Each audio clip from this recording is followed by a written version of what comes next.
Hi అండి, అందరికీ నమస్కారం. మీరు చూస్తున్నది రూప మంత్ర సాధన ఛానల్. మా ఛానల్ను ఎంతగానో ఆదరిస్తున్న మిత్రులకు, శ్రేయోభిలాషులకు, మా యూట్యూబ్ ప్రేక్షకులకు పేరు పేరున ధన్యవాదాలు.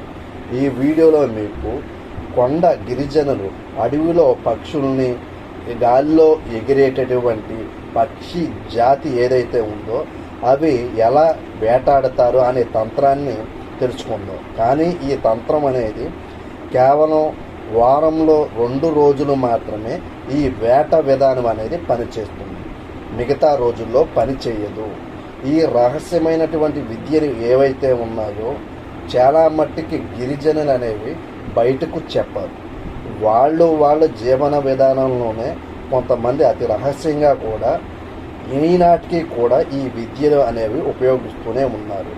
అంత దట్టమైన కారడవిలో కూడా తనకు తాను బ్రతికే విధానాన్ని శాబరీ విద్యల్లో చాలా మట్టుకు మన పూర్వీకులు, పెద్దలు కూడా చాలా ఆచరించి ఉన్నారు.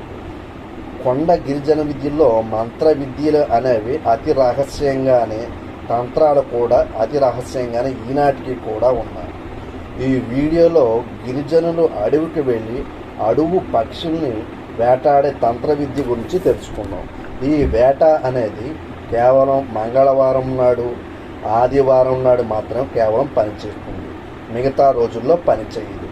అడవిలో గిరిజనులు ఈ విద్య ద్వారా ఆహారం అనేది సంపాదించుకుంటారు. ముందుగా ఆదివారం నాడు ఉదయం తలస్నానం చేసి ముందు తెప్పతీగ అనేది తెచ్చుకోవాలి. తెచ్చేటప్పుడు కానీ చేసేటప్పుడు కానీ తెప్పతీగ తెచ్చేటప్పుడు ఎవరితోనూ మాట్లాడకుండా ఈ తెప్పతీగ అనేది తెచ్చుకోవాలి. అదే రోజు ఆదివారం రోజున కొండ చీపుర్లు అని అంటారు. ఇవి గిరిజనులు ఇంటికాడ, మన ఇళ్ళకాడ కూడా తుడుచుకుంటాకు వాడతారు. 12 చీపురు పుల్లలు కానీ 24 చీపురు పుల్లలు కానీ తెచ్చుకోవాలి. ఒక్కసారి తెచ్చినవి 2 సార్లు మాత్రమే అడవికి వెళ్ళేటప్పుడు వేటకి పనిచేస్తాయి. వేట అనేది ఏ ప్రదేశంలో చేయాలో అనుకుంటున్నాడో ఆ ప్రదేశంలో సాధకులు వేట చేసే వ్యక్తి ఎవరైతే ఉన్నారో వారి అంత లోతు గొయ్య తీసి మోరెడు, అంటే తన చేయి ఎంత పొడుగుందో తన మోరెడు లోతు అనేది మోచెయ్యి అంత లోతు అనేది తవ్వాలి. తవ్విన ఆ గోతులో తెప్పతీగ అనేది ముందుగా వేయాలి. డజను చీపురు పుల్లలు అందులో వేసి పూడ్చిపెట్టాలి. డజను అంటే 12. పూడ్చిపెట్టిన తర్వాత 7 సార్లు పూడ్చిపెట్టిన ప్రదేశం చుట్టూరు తిరిగి కుడివైపుగా తిరగాలి.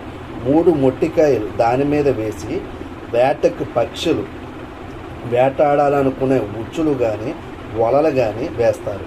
వేసిన తర్వాత వెనక్కి తిరిగి చూడకుండా ఇంటికి తిరిగి రావాలి. ఆ ప్రదేశంలో మరుసటి రోజు వెళ్ళి చూస్తే గనక తను మనసులో ఏ రకమైతే పక్షులు అయితే అనుకుంటున్నాడో ఆ జాతి పక్షులు 12కు మించి కానీ పడవు. కేవలం తను ఎన్నైతే చీపురు పుల్లలు, కొండ చీపురు పుల్లలు అయితే గోతిలో పూడ్చిపెట్టారో అన్నీ మాత్రమే పడతాయి. కారుకోళ్ళు కానీ, అడవిలో తిరిగే గోరింకలు కానీ, గువ్వ జాతికి చెందినటువంటివి కానీ, కౌజులు కానీ, పక్షులు తాను ఎన్నైతే కోరుకుంటున్నాడో అన్నీ ఆ వలలో వేట అనేది చిక్కుతుంది. తను వేట చేసిన సంగతి ఎవరికి చెప్పకూడదు. అలా ముందుగా చేస్తే ఈ తంత్రం అనేది పనిచేయదు. అందుకే కొంతమంది వేట గురించి అడిగితే చెప్పరు. ఈ విద్య అనేది పూర్వం మా గురువులు కూడా ఈ తంత్రాన్ని వాడారు. నా అనుభవపూర్వకంగా కూడా ఈ విద్య అనేది పరిచయం చేయడం జరుగుతుంది. కొండ విద్యలు, శాబరీ విద్యలో చాలా రకరకాల విద్యలు అనేవి మీ ముందుకు తీసుకురావడానికి ప్రయత్నం అనేది చేస్తూ ఉంటారు. మీకు ఎటువంటి సమస్యలకైనా సరే, కోర్టు వ్యవహారాలకు కానీ, భార్యాభర్తలు విడిపోయిన వారు కానీ, ప్రేమికులు విడిపోయిన వారు కానీ మా కాంటాక్ట్ నెంబర్ని సంప్రదించవచ్చు. మీకు ఎటువంటి సమస్యకైనా వాట్సాప్ రూపంలో సమాధానం చెప్పడం జరుగుతుంది. అవసరాన్ని బట్టి ఫోన్ చేసి సంప్రదించవచ్చు. నూతన విద్య విద్య విధానం నేర్చుకునే సాధకులు, మంత్ర జీవితాన్ని ప్రారంభించాలనుకునే సాధకులు ఎవరైనా సరే ముందుగా సంప్రదించవచ్చు. శ్రీ గురుభ్యో నమః.